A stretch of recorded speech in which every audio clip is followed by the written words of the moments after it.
आनंद मठ। आनंद मठ और ऋषियों की अनमोल धरोहर को संजोएं।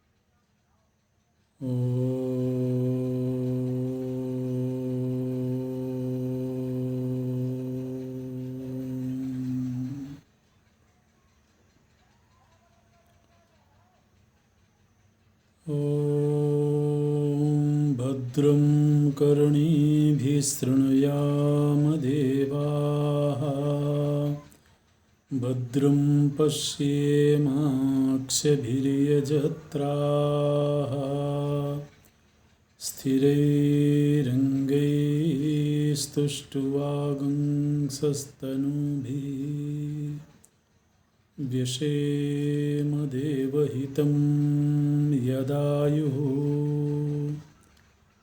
स्वस्ति न इन्द्रो वृद्धस्रवाः, स्वस्ति नः पूषा विश्ववेदाः, स्वस्ति नस्तार्क्ष्यो अरिष्टनेमिः, स्वस्ति नो बृहस्पतिर्दधातु। ॐ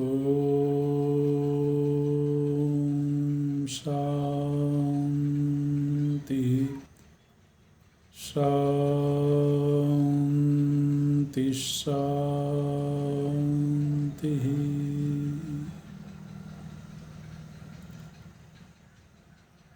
सच्चिदानन्दरूपाय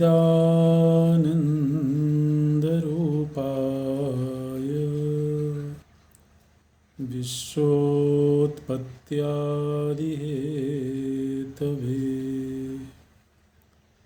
तापत्रयविनाशाय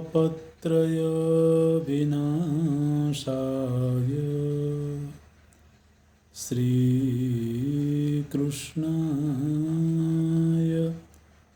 वयं नमः।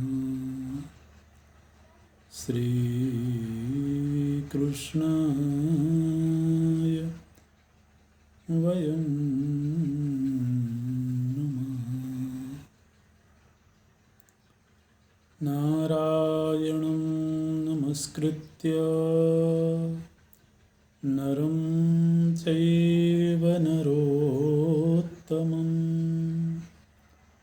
देवीं सरस्वतीं व्यासं ततो जयमुदीरयेत्। ततो जयमुदीरयेत्।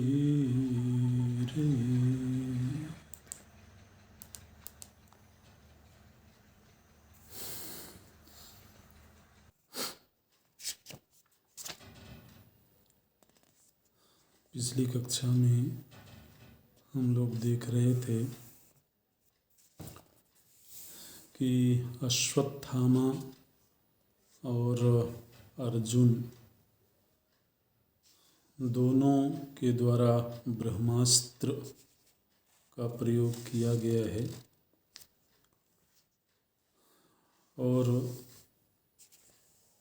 गुरु द्रोणाचार्य जी के द्वारा इनको ब्रह्मास्त्र प्राप्त हुए थे।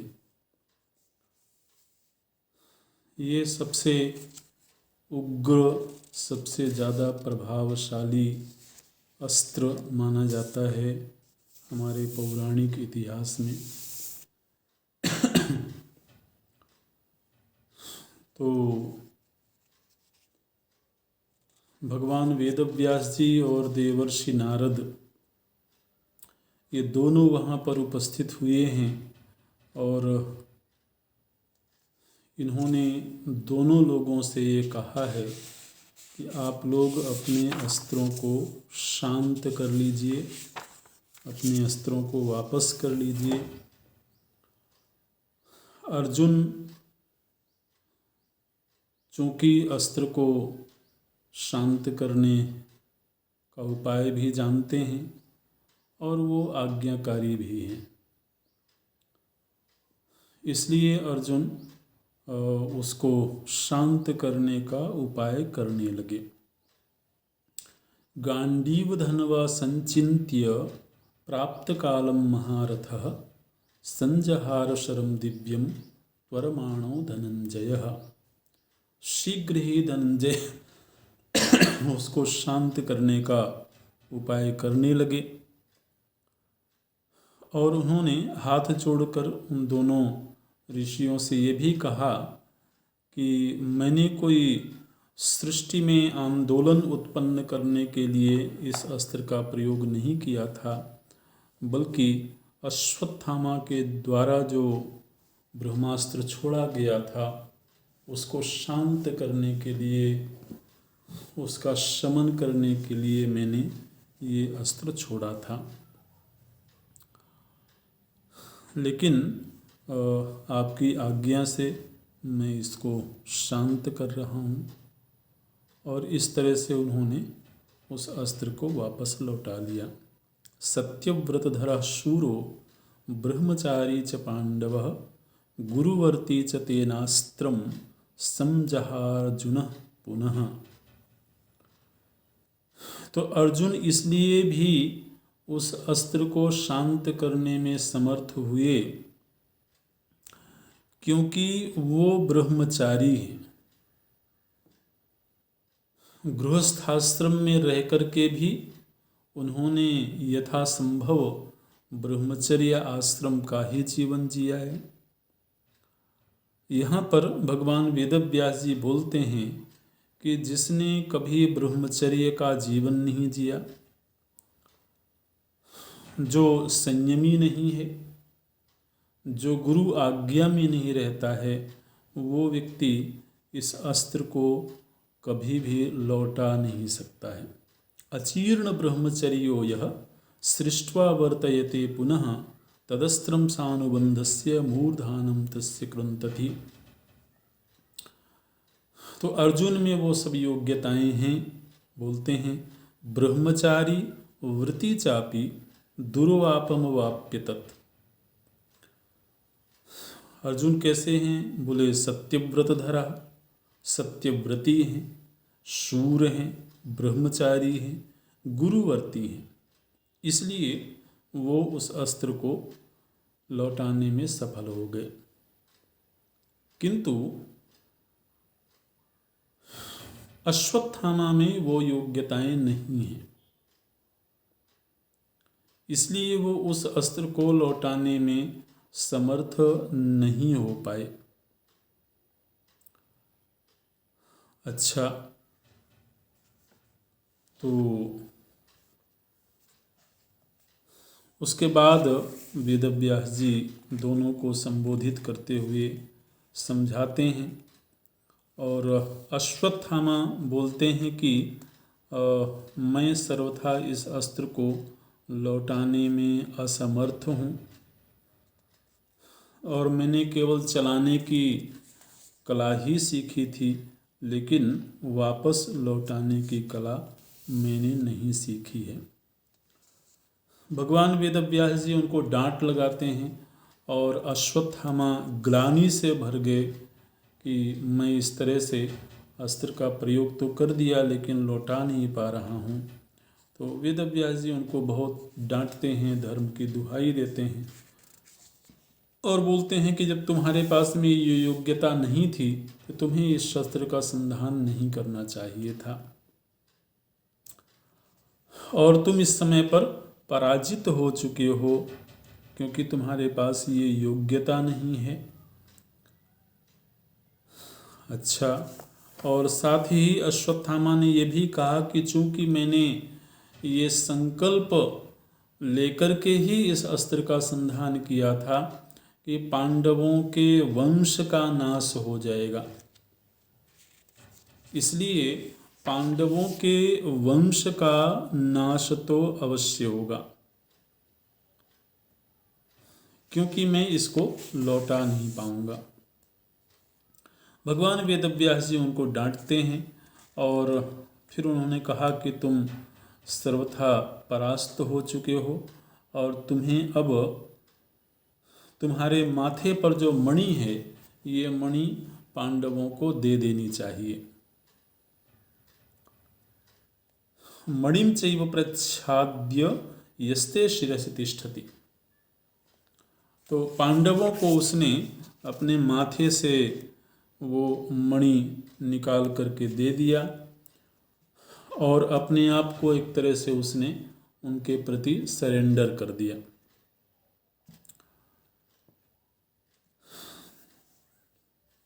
पांडवों ने उसका वध तो नहीं किया, किंतु उसके माथे से वो मणि उन्होंने निकाल लिया और उसने वो जो अस्त्र छोड़ा था, उसने कहा कि मैं इस अस्त्र को पांडवों के गर्भ के ऊपर छोड़ रहा हूँ।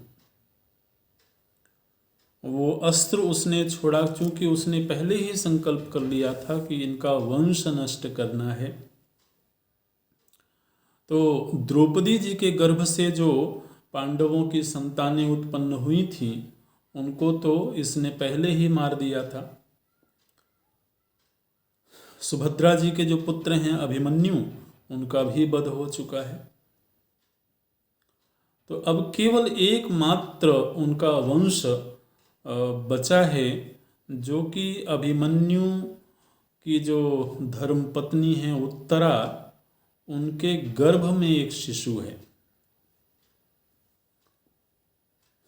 तो केवल वही है जो इस समय पर पांडवों का वंश सुरक्षित है। अश्वत्थामा ने उसी गर्भ को लक्ष्य करके वो अस्त्र संधान किया था। भगवान कृष्ण बोलते हैं कि ये जो अर्जुन की पुत्र वधू हैं उत्तरा, उनको एक ब्राह्मण ने ये बात कही थी कि जिस समय पर कौरव वंश पूरी तरह से परिक्षीण हो जाएगा, उस समय केवल इस उत्तरा के गर्भ में पल रहा जो शिशु है, वही इस वंश का संरक्षक होगा, इस वंश को आगे बढ़ाएगा। तो परिक्षीण हो गए वंश को संभालने वाला पुत्र होने के कारण उसका नाम परीक्षित है। एक तो ये यहाँ पर परिभाषा करते हैं, परीक्षीणेषु कुरुषु पुत्रस्तव भविष्यति एतदस्य परीक्षित्वं गर्भस्थस्य भविष्यति। अश्वत्थामा ने जब उस शिशु के ऊपर बाण चलाया, उस अस्त्र को चलाया, तो भगवान कृष्ण बोलते हैं कि अश्वत्थामा, तुमने जिस गर्भस्थ शिशु के ऊपर अपना अस्त्र चलाया है, वो एक बार मर जाएगा और मर करके वो पुनः जीवित हो जाएगा और फिर वो दीर्घ काल तक जीवित रहेगा और वह फिर इस दुनिया के ऊपर शासन करेगा। मैं उसको जीवित कर दूंगा, ऐसा भगवान कृष्ण अश्वत्थामा को बोलते हैं। और फिर भगवान कृष्ण अश्वत्थामा को एक तरह से शाप देते हैं, ऐसा कहना चाहिए। बोलते हैं कि तुमने इस समय पर बाल हत्या करने का क्रूर प्रयत्न किया है। जो लोग बालक की हत्या करते हैं उनको आतताई कहा जाता है, और आतताई को मार देने में कोई पाप नहीं होता है। तो भगवान कृष्ण बोलते हैं कि तुम्हें हम लोग मारेंगे नहीं, लेकिन तुम आगे 3000 वर्षों तक इस धरती पर भटकते रहोगे और तुम्हें कहीं भी भटकते हुए सुख नहीं मिलेगा। कोई तुम्हारा अपना सगा संबंधी नहीं होगा, तुम कहीं एक जगह ठहर नहीं सकते और तेरे शरीर में हमेशा ही दुर्गंध ही आती रहेगी। इस अवस्था में तुम इस धरती पर भटकते रहोगे जिस तरह का तुमने क्रूर कर्म किया है, और तुम्हारा शरीर हमेशा व्याधिग्रस्त रहेगा। जबकि जिस शिशु के ऊपर तुमने ये शस्त्र संधान किया है वह दीर्घायु होगा, ब्रह्मचारी होगा, वेदाध्ययन करेगा और फिर 60 वर्षों तक वह इस धरती के ऊपर शासन करेगा। इस तरह से भगवान कृष्ण रोषपूर्वक अश्वत्थामा को डांटते हैं और एक तरह से श्राप दे देते हैं। अश्वत्थामा बहुत खिन्न हुआ है और फिर वो सभी के देखते देखते वन की ओर चला गया। उदास मन से वो वन की ओर चला गया। इधर पांडव एक तरह से विजयी हो गए थे क्योंकि अश्वत्थामा की मणि उन्होंने छीन लिया था, और वो वापस आते हैं जहाँ पर द्रौपदी जी हैं। द्रौपदी जी को आकर के वो मणि देते हैं, क्योंकि द्रौपदी जी ने यही कहा था कि मैं तभी अश्वत्थामा को मरा हुआ मानूंगी जब उसकी मणि आप लोग ला करके दे दोगे। तो वो मणि जब द्रौपदी जी को दिया है पांडवों ने, तो पांडव स्वयं बोलते हैं कि हमने अश्वत्थामा को जीवित ही छोड़ दिया। जीवित इसलिए छोड़ दिया क्योंकि एक तो वो हमारे गुरु का पुत्र है, आचार्य द्रोण का पुत्र है, और दूसरे वो ब्राह्मण है। तो ब्राह्मण सर्वथा अबध्य होता है, तो इस नाते से हमने उसको छोड़ दिया है, लेकिन उसको हमने पराजित करके छोड़ा है, उसकी मणि को हमने छीन लिया है। तो द्रौपदी जी को मणि दी गई है। द्रौपदी जी ने युधिष्ठिर जी को दे दिया कि आप अपने किरीट में, अपने मुकुट में इस मणि को धारण करेंगे। वो बहुत दिव्य मणि थी। अच्छा, इसके बाद युधिष्ठिर जी ने भगवान कृष्ण से पूछा है कि भगवान, ये जो हमारे पुत्रों का इस तरह से अर्धरात्रि में संहार हुआ और व्यापक नरसंहार हुआ, ऐसा अश्वत्थामा ने क्यों किया? तो भगवान कृष्ण बोलते हैं कि युधिष्ठिर जी, ये अश्वत्थामा ने अपने बल से नहीं किया है, बल्कि यह भगवान शिव, भगवान रुद्र की प्रेरणा से ये घटना घटी है। समस्त क्षत्रियों का संहार होने का वक्त आ गया था और भगवान शिव संहार के देवता हैं, इसलिए उन्हीं की प्रेरणा और उन्हीं के द्वारा दिए हुए अस्त्र के द्वारा, अश्वत्थामा के द्वारा ये कार्य किया गया है। तो इस चर्चा के साथ ही सौप्तिक पर्व चल रहा था, वो संपन्न हुआ है। और सौप्तिक पर्व के बाद अगला पर्व है स्त्री पर्व। स्त्री पर्व का आरंभ किस तरह से होता है? तो बोलते हैं कि संजय चले गए थे महाराज धृतराष्ट्र के पास में, और जब महाराज धृतराष्ट्र को संजय ने ये सुनाया है कि आपके पुत्र दुर्योधन की मृत्यु हो चुकी है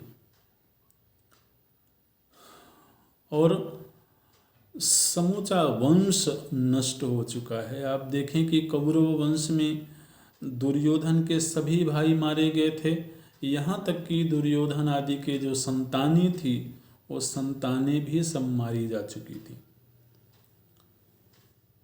तो कौरव और पांडव इन दोनों के ही वंश में, मूलतः तो एक ही वंश है, उस वंश में अगर कोई एक बालक सुरक्षित है तो वो उत्तरा के गर्भ में परीक्षित सुरक्षित हैं। तो इस अपार नरसंहार को सुन करके महाराज धृतराष्ट्र इतने दुखी हुए हैं कि वो अपने आसन से धरती पर गिर पड़े और बहुत विलाप करते हैं। जिस तरह से कोई वृक्ष जड़ सहित उखड़ करके गिर जाए धरती में, उसी तरह से धृतराष्ट्र की स्थिति हुई है। और संजय उनको समझाने की चेष्टा करते हैं कि आपको इस तरह से शोकाकुल नहीं होना चाहिए। आप जैसे बुद्धिमानों को इस तरह से शोक करना शोभा नहीं देता है। और दूसरे, ये जो कुछ भी आज सत्य आपके सामने है, इस सत्य को आप बहुत पहले से जानते थे। आपको मालूम था कि इस युद्ध का परिणाम क्या होगा। अनेक बार महापुरुषों ने आपको ये संबोधित किया था, भगवान वेदव्यास जी ने, देवर्षि नारद जी ने।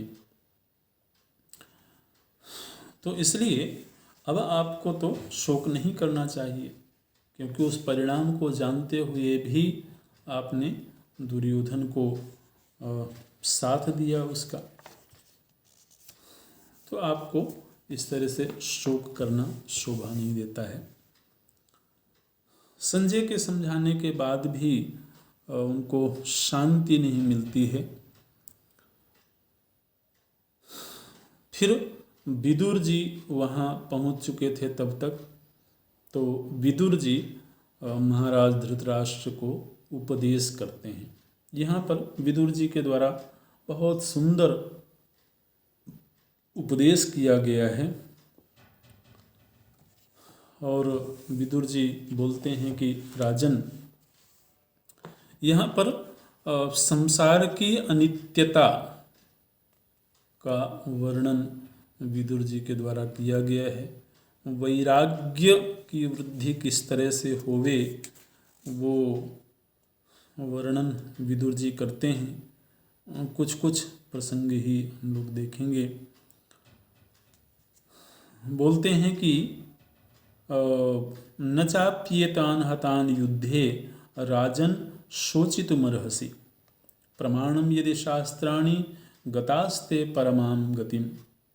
यदि तो आपको शास्त्र प्रमाणों के ऊपर विश्वास हो तो आपको किसी भी प्रकार से शोक नहीं करना चाहिए, क्योंकि शास्त्रों ने तो ये कहा है कि क्षत्रिय जब युद्ध भूमि पर मृत्यु को प्राप्त होता है तो वह स्वर्ग का भागी होता है, उच्च लोकों का भागी होता है। जिस तरह से कोई मुनि तपस्या करके ऊर्ध्व लोकों को प्राप्त करता है, उसी तरह से एक योद्धा युद्ध भूमि में मर करके उन्हीं लोकों को प्राप्त करता है। इसलिए आपके सभी पुत्र मारे गए, लेकिन शास्त्र प्रमाण के आधार पर तो वो सब के सब इंद्रलोक में गए होंगे, देवलोकों में गए होंगे। इसलिए उनके लिए तो शोक करने का कोई औचित्य नहीं दिखाई देता है। और फिर बोलते हैं कि बीच बीच का कोई श्लोक हम देखते हैं।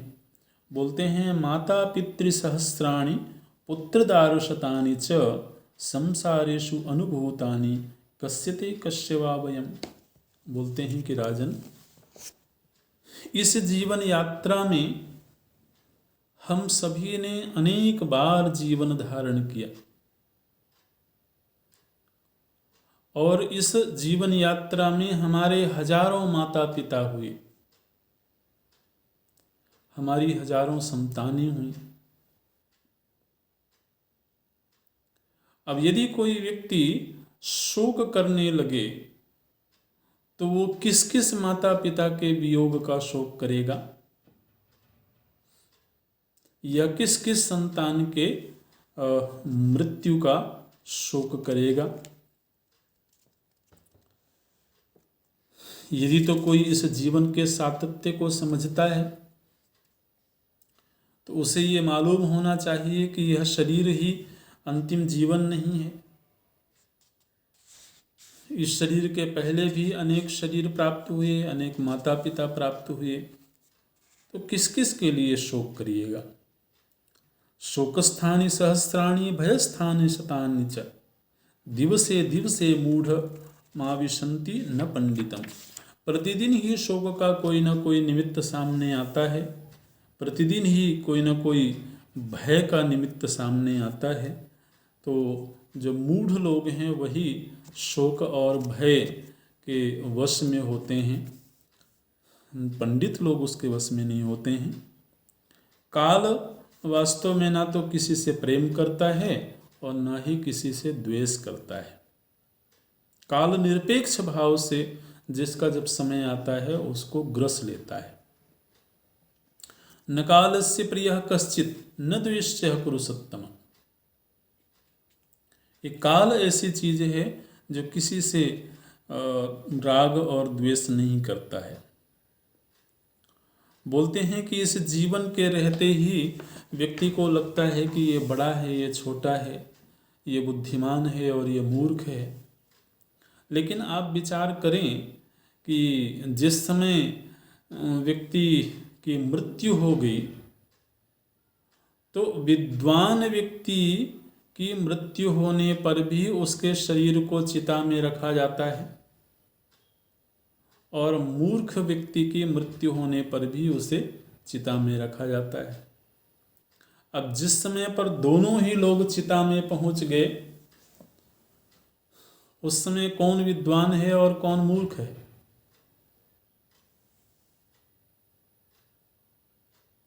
दोनों की तो एक ही स्थिति दिखाई देती है।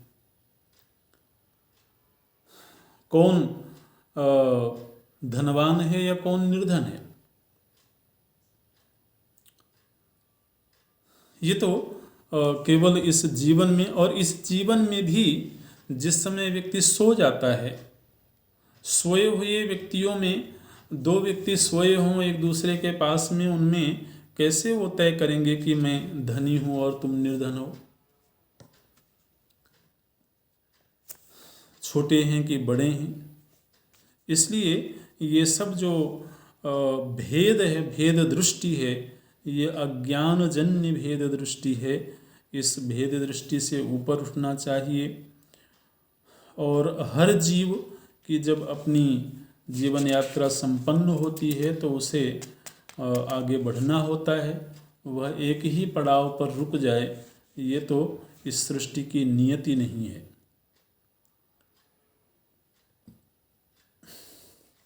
व्यक्ति को प्रज्ञया मानसम दुखम हन्यात् शारीरम औषधैः।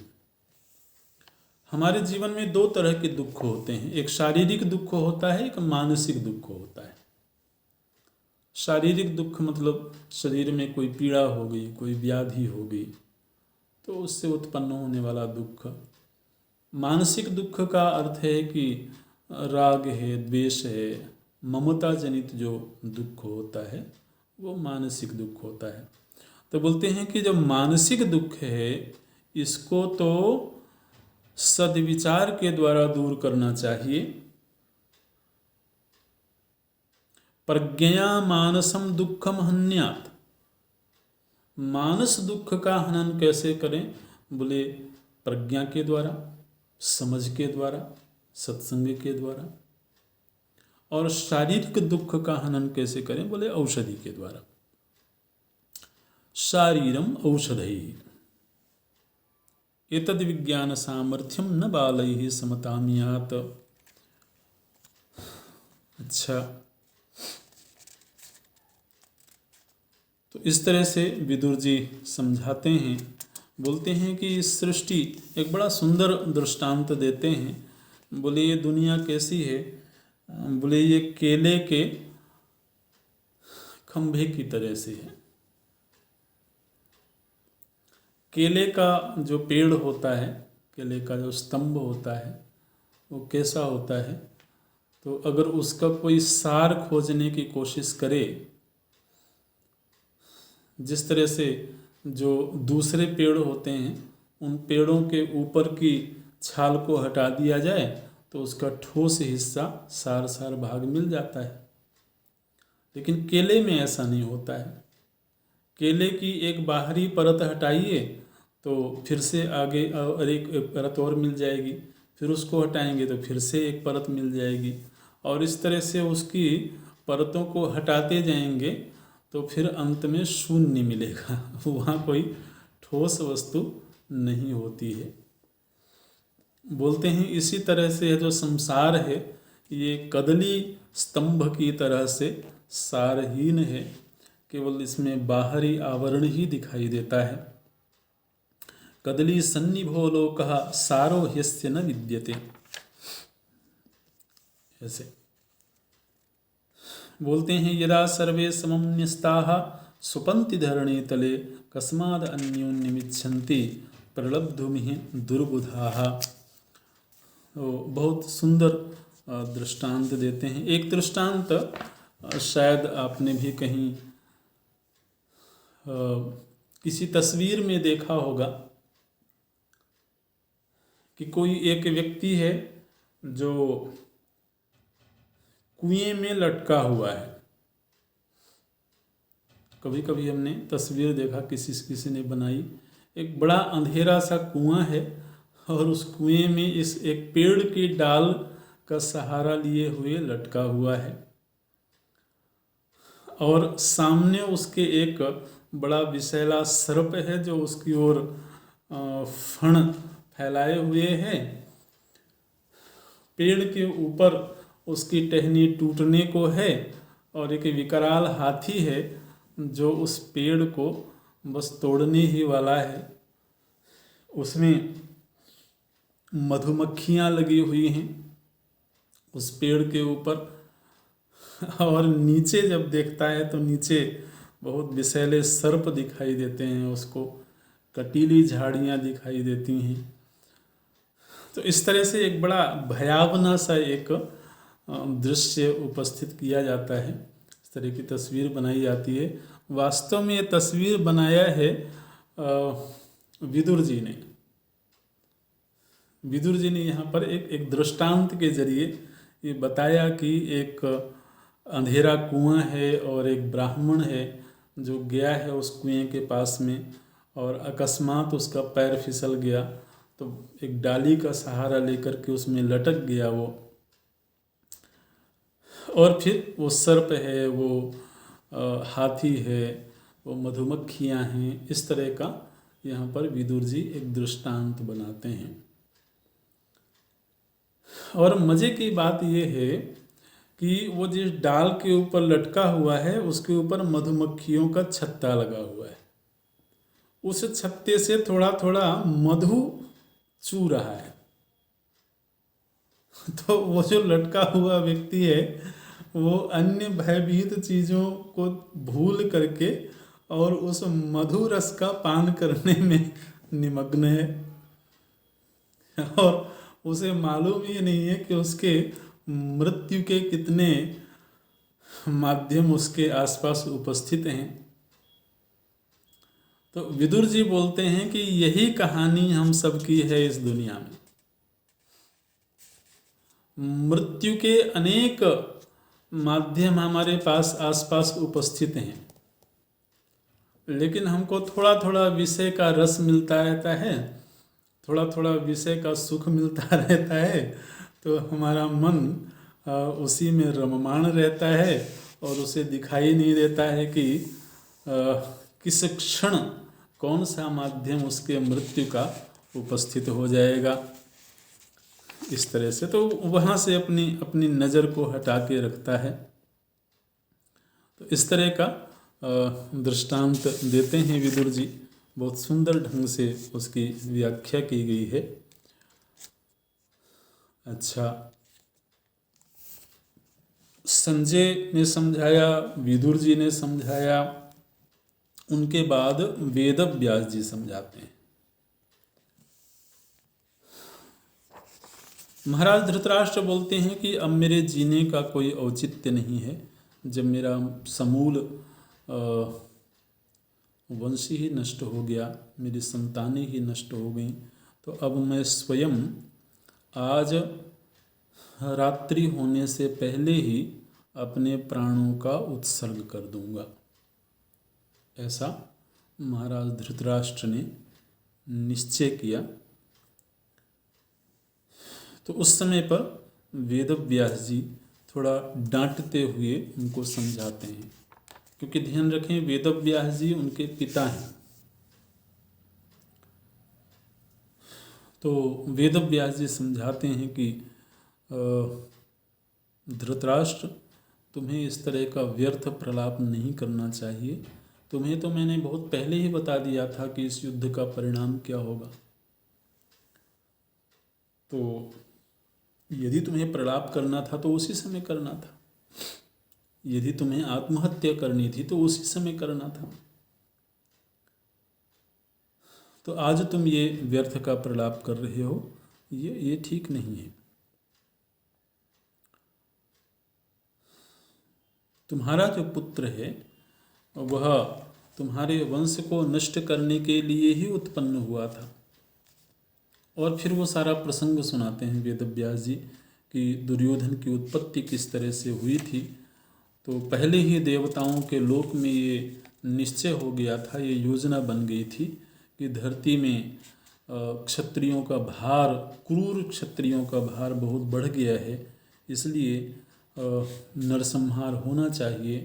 तो उस समय कालनेमी नाम का जो राक्षस था, उस कालनेमी नाम के राक्षस को देवताओं के द्वारा नियुक्त किया गया कि वो इस धरती में आकर के जन्म ले और असंख्य क्षत्रियों के मृत्यु का कारण बने। वही कालनेमी नाम का जो राक्षस था वह गांधारी के गर्भ से पैदा हुआ और दुर्योधन के रूप में वो जाना गया। तो ये दुर्योधन है, एक कली नाम का, कालनेमी नाम का राक्षस था, जो उत्पन्न ही इसलिए हुआ था कि वह क्षत्रियों के, अपार क्षत्रियों के संहार का कारण बने। इस तरह से तो ये देवराज इंद्र और ब्रह्मा जी की योजना के अनुरूप ही ये घटना घटी है। इस तरह से वेदव्यास जी पौराणिक दैवीय इतिहास का प्रसंग सुनाते हैं महाराज धृतराष्ट्र को। बोलते हैं इसलिए तुम्हें सर्वथा शोक का त्याग कर देना चाहिए। और भी अनेक माध्यमों से समझाते हैं। साथ ही वेदव्यास जी ने यह भी कहा कि तुम्हें पांडवों के प्रति कोई दोष वृत्ति नहीं रखनी चाहिए, क्योंकि इस युद्ध में पांडवों की सीधे सीधे कोई भूमिका नहीं है। पांडवों ने हमेशा ही शांति का मार्ग चुना, लेकिन तुम लोगों ने ही युद्ध का मार्ग चुना, इसलिए इस परिणाम के जिम्मेदार तुम स्वयं हो। तो जो व्यक्ति स्वयं ही जिम्मेदार हो किसी घटना का, वो किसी और के ऊपर आरोप कैसे लगा सकता है? ये कोई बुद्धिमानी की बात नहीं है। इसलिए तुम्हें इस तरह से शोक नहीं करना चाहिए और पांडवों के ऊपर दोषारोपण भी नहीं करना चाहिए। फिर वेदव्यास जी बोलते हैं कि धृतराष्ट्र, तुम वंश की सभी स्त्रियों को लेकर के रणभूमि में जाओ।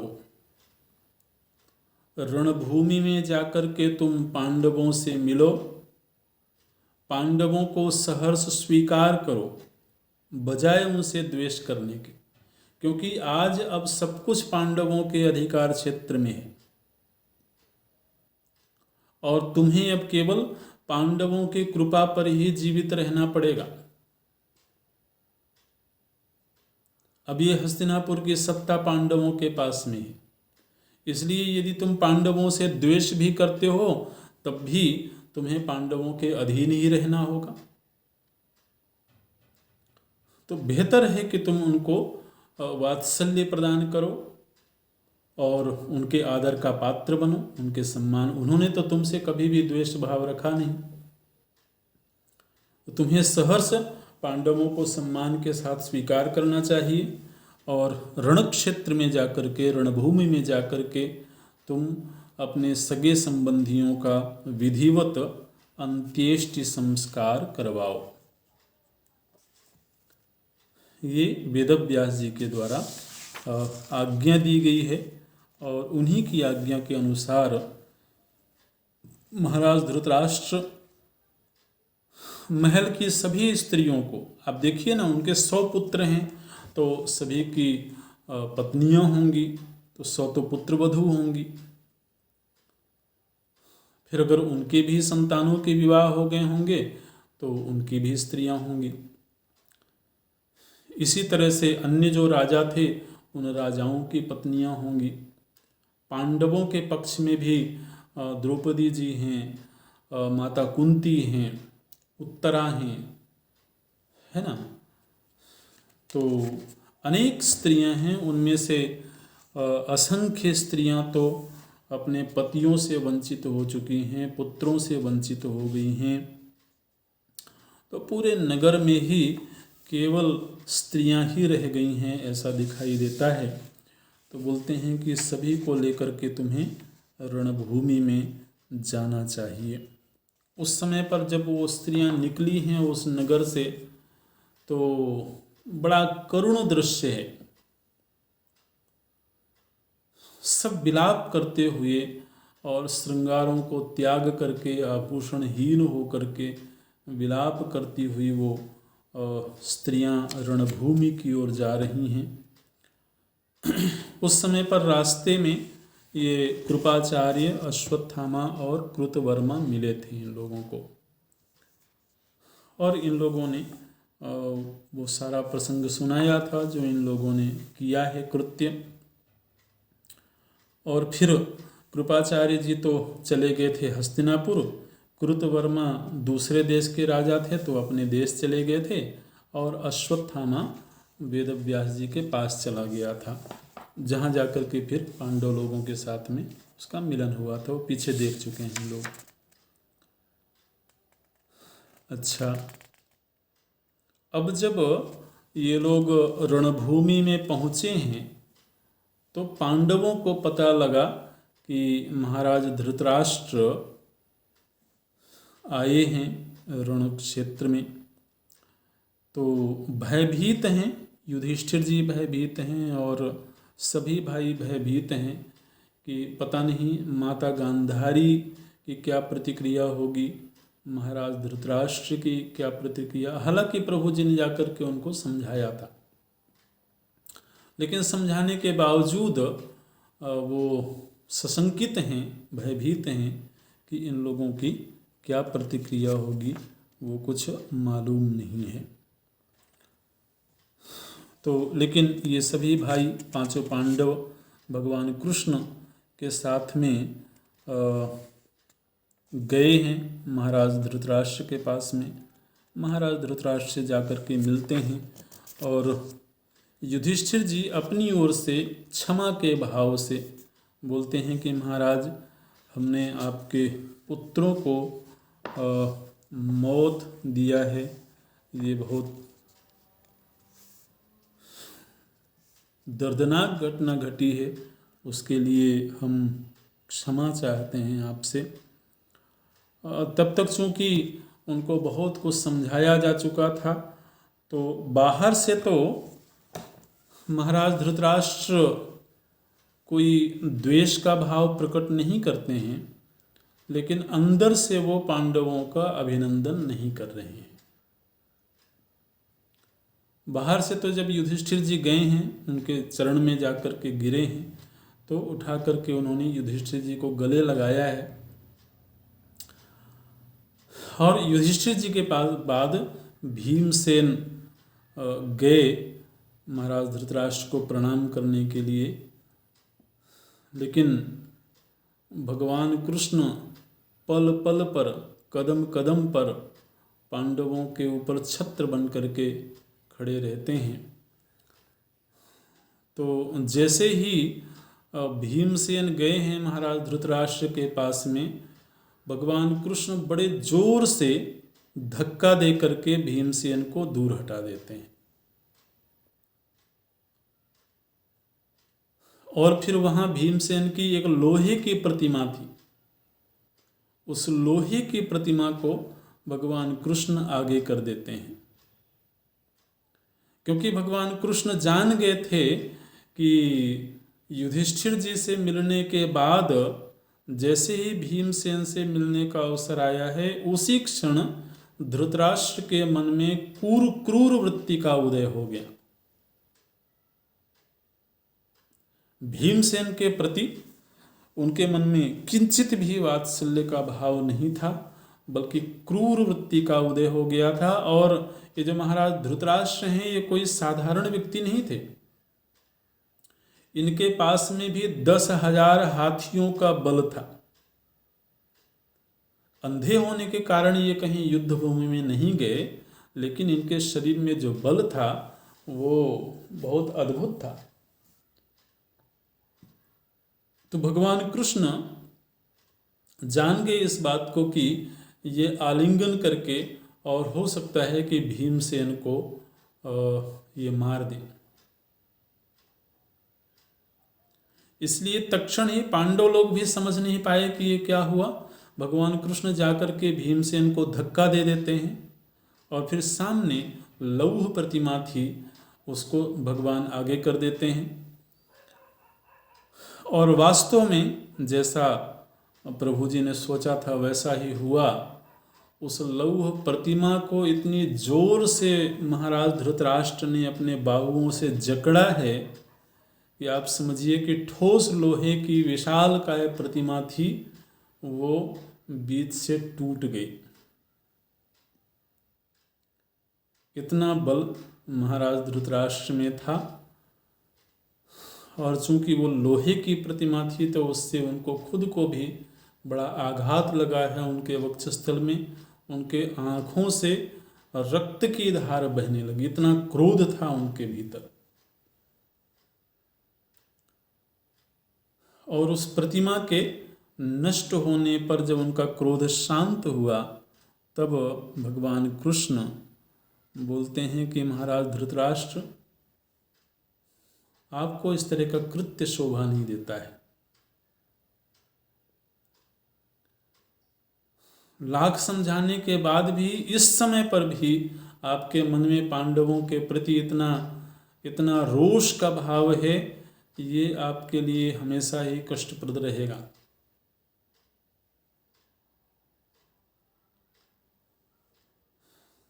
जब धृतराष्ट्र का क्रोध शांत हुआ तो वो विलाप करने लगे, पश्चाताप करने लगे कि मैंने अपने पुत्र भीमसेन का वध कर दिया।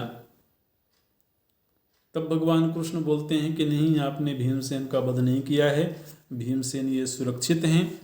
और आपके पुत्र ने भीमसेन की जो लौह प्रतिमा बना करके रखी हुई थी, ध्यान रखें वहाँ भगवान कृष्ण ने पहले से वो प्रतिमा नहीं बनवाई थी, बल्कि दुर्योधन ने पहले ही भीमसेन की एक लौह प्रतिमा बना के रखा हुआ था। तो बोले कि उस प्रतिमा को मैंने आपके सामने कर दिया था, उसको ही आपने नष्ट किया है, आपने भीमसेन को नष्ट नहीं किया है। तो और इस तरह से आपको रोष की वृत्ति नहीं रखनी चाहिए। आप अपने साथ अहित कर रहे हैं और यह कार्य आपको शोभा नहीं देता है। अच्छा, तो इस तरह से ये मिलन हुआ है। उसके बाद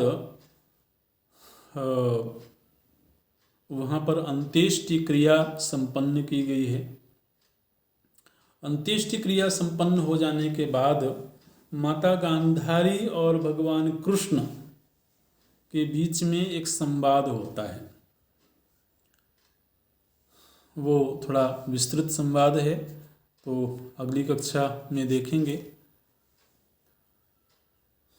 ओम पूर्णमदः पूर्णमिदं पूर्णात् पूर्णमुदच्यते पूर्णस्य पूर्णमादाय पूर्णमेवावशिष्यते। ओम शांति शांति शांतिः। हरि ओम श्री गुरुभ्यो नमः। हरि ओम।